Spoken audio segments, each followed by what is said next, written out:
Et c'est parti pour le vlog Japon, jour 3. C'est le 3e jour de notre trip où nous avons décidé d'aller à Yokohama le matin. Et il faisait vraiment pas beau.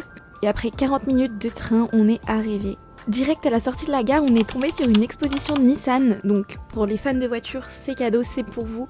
On y est resté une petite heure, il y avait des belles voitures, je m'y connais pas du tout. Mais je trouvais ça super beau.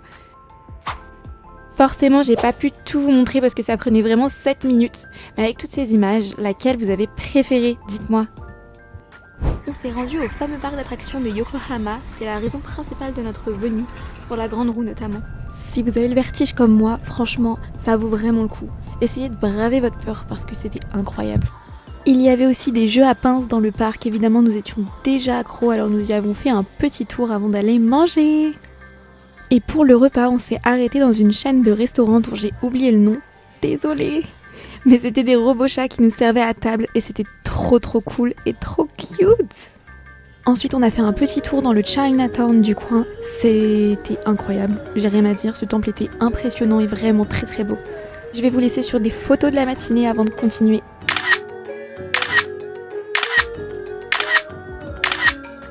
Aux alentours de 17h, nous sommes allés à Teamlab Borderless. Je sais pas si certains d'entre vous connaissent, mais c'est une réelle pépite. Vous avez des salles immersives avec énormément de jeux de couleurs. Vous avez aussi de la texture et tout ce qui va avec. En fait, le décrire, ça suffit pas, il faut le vivre. L'expérience était incroyable. En tout cas, on l'a beaucoup apprécié. Je crois qu'on est bien resté 2 bonnes heures là-dedans. Alors qu'il n'y a pas énormément de salles non plus. Il doit y en avoir une dizaine, une quinzaine. Et ensuite, on allait boire un thé. Donc en fait à la base c'est vraiment pour ce thé là qu'on est allé là-bas, c'est moi qui l'avais vu, c'était sur TikTok il me semble. Vous avez une fleur qui commence à se dessiner au sein de votre thé. Vous pouvez choisir du matcha mais il n'y a pas que ça, moi j'ai pris un thé au riz soufflé, c'était vraiment bizarre.